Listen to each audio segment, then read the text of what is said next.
E para que continue crescendo e para que isso ocorra, uma série de outras questões são necessárias.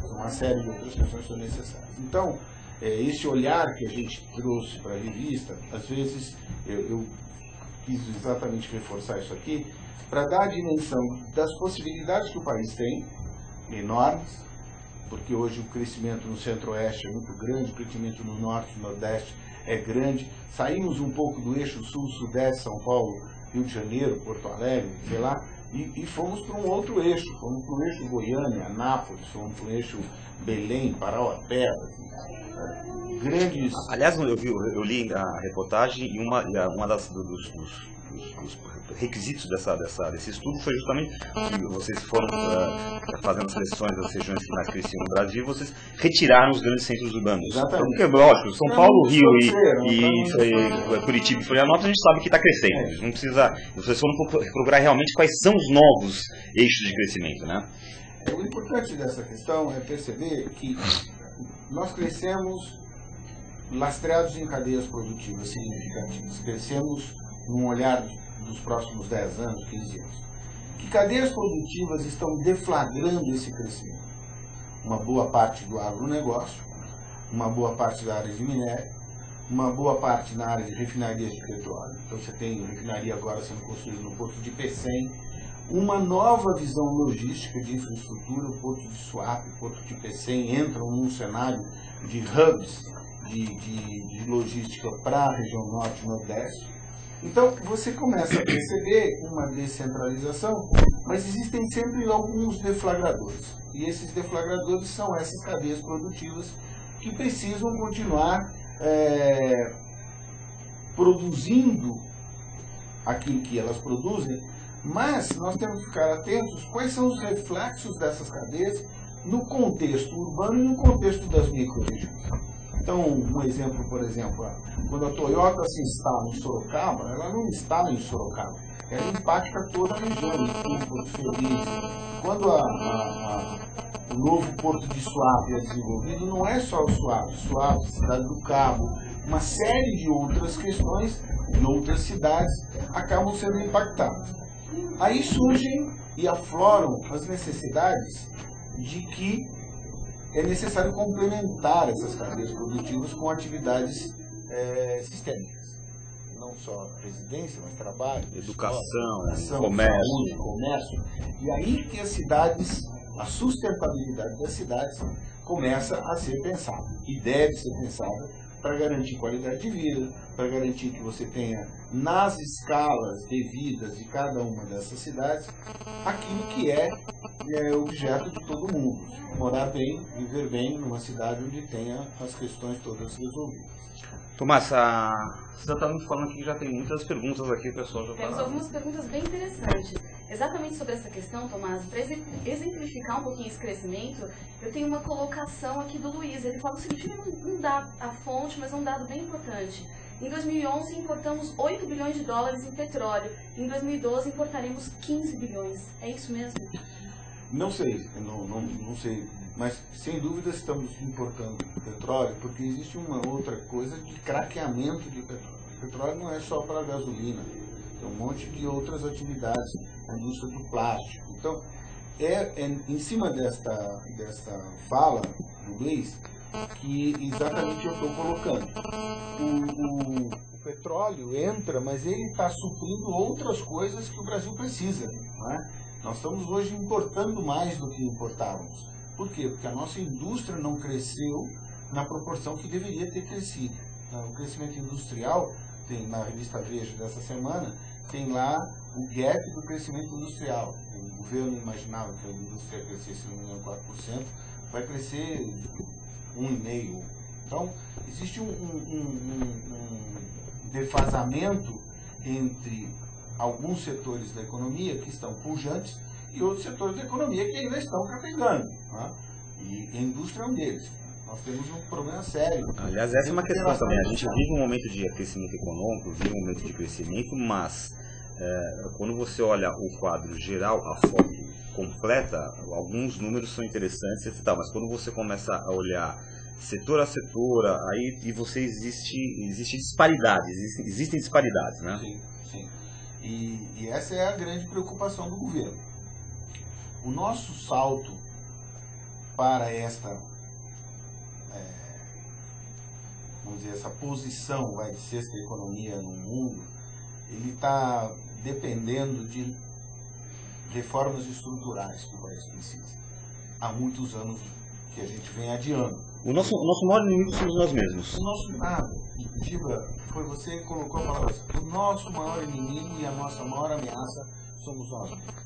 Nós temos que fazer o nosso papel de reformar o Estado, reformar a questão tributária, reformar a questão da saúde. Nós temos uma série de problemas que vão se arrastando ao longo desses Basicamente, os grandes pilares que a gente tem que enfrentar, os grandes desafios, é educação de qualidade, transporte de logística mesmo, escoamento de matéria-prima, infraestrutura de maneira geral, e desoneração de tributos, e desoneração de, como é que se diz, descomplicação do sistema. Aquela coisa de demorar 200 mil anos para abrir uma empresa, nunca mais conseguir fechar, né? O sistema legal nosso, né? O sistema judiciário nosso é muito complicado também. Agora, essa questão da infraestrutura, em termos, por exemplo, de logística, a logística no mundo competitivo, e nós estamos no mundo competitivo globalizado, hoje é impossível o Brasil deixar de participar na economia global com o pensamento de um país que está se preparando para competir globalmente com produtos de maior valor agregado. E não só para competir no internacional com minério de ferro, que a gente é imbatível, ou com soja, ou com suco de laranja. Né? Nós temos que começar a produzir coisas de maior valor agregado para um cenário internacional.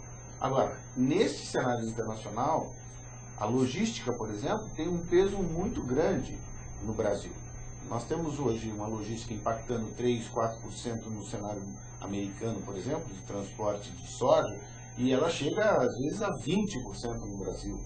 Nós temos custos aqui, chamado custo Brasil, ligados a uma infraestrutura defasada, dessa modernidade que o mundo pede, muito grande. E esse gap que precisa ser preenchido. E esse é o nosso trabalho. O mundo olha para a gente e espera da gente essas questões. Quando chegam, por exemplo, empresários internacionais nos contratando para trabalhos de grande monta, a questão ambiental, por exemplo, existe uma pergunta: quanto tempo demora uma licença ambiental? A gente não sabe. Quer dizer, tem projetos que estão há 5 anos e ainda não conseguiram a sua licença, e tem projetos que foram licenciados em 2 anos. A regra do jogo, a estruturação jurídica do modelo de como é que são processados os licenciamentos ambientais, existem zonas cinzentas que deixam os empresários... Que a depender da boa vontade ou da má vontade do burocrata de plantão, pode... não é só ou isso. da pressão que se cria em determinada... Tem pressões de todo tipo, tem pressões sociais, tem pressões da parte burocrática, tem pressões de jogos de poder, tem uma série de pressões. Sistema como um todo. Então, para estarmos buscando sermos de fato e de direito a sexta economia no mundo, ou a quinta, como alguns dizem que seremos em 2020, 2025, é necessário que nós comecemos a olhar com muita acuidade para o nosso interior, né, para o nosso Brasil, e as nossas questões mais cruciais e que são entraves mesmo para esse nosso desenvolvimento. Uma vez eu ouvi uma frase de um sujeito que dizia que o Brasil é um país teimoso que cresce a despeito do poder público, né? Cresce a despeito do governo fazer força para impedir, né? E você, como disse, um interlocutor privilegiado aí, que não só interage, digamos, com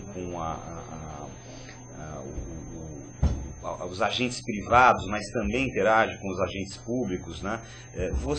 Qual a tua visão hoje do poder público? O poder público está mudando positivamente? Você vê o poder público se movendo mais, ou de forma mais rápida, mais intensa na busca de melhorar esses quadros impeditivos todos que a gente citou? Ou não? Não. Você de novo, né, o poder público começa obrigatoriamente a se modificar muito por uma pressão do poder privado, né? Então, as parcerias público-privadas, as concessões, quer dizer, o poder público não consegue tomar conta das estradas, ele tem que fazer uma concessão. E aí começam a existir modelos novos que vão saindo desse eixo São Paulo-Rio e começam a se alastrar. Então, nós temos operações urbanas, por exemplo, em Belo Horizonte, né? Começamos a falar em parceria público-privada em diversos estados brasileiros. Esses mecanismos que nascem de uma demanda da iniciativa privada para ajudar o governo numa coisa que o governo não consegue dar conta, a privatização dos aeroportos, por exemplo, faz com que o governo tenha que começar a ter no seu quadro profissionais à altura e começar a pensar de forma empresarial. Nós temos um projeto junto com a Deloitte, que é um projeto chamado Projeto de Cidades, que nasceu quando nós fizemos o trabalho da Copa do Mundo, também junto, para entendermos o legado positivo que esses investimentos da Copa, esse desenvolvimento dos mega eventos que o Brasil está aí capitaneando, gerariam. A preocupação não é o mega evento, mas é o legado que ficaria, dando sustentabilidade, dando credibilidade para aquela cidade de qualidade de vida e continuidade de coisas que não foram somente pontuais. Quer dizer, se eu preciso construir hotéis, eu construo hotéis, terminada a Copa, esses hotéis precisam existir demandas que mantenham a atividade de uma certa forma lucrativa, né? E quando nós fizemos esse trabalho de Projeto de Cidades, exatamente percebemos, e hoje estamos fazendo em diversas cidades, tem diversas propostas nossas de trabalho, que o poder público tem, em alguns lugares, modificado sua forma de pensar. Existem prefeitos hoje com MBA nos Estados Unidos, são empresários de sucesso. Você pega, por exemplo, o prefeito de Belo Horizonte, é um prefeito que é uma pessoa fortíssima, uma pessoa inteligente, brilhante, lida com aquilo como se fosse uma empresa. Então, você consegue enxergar, e a gente que anda por esse Brasil afora, enxerga algumas ilhas de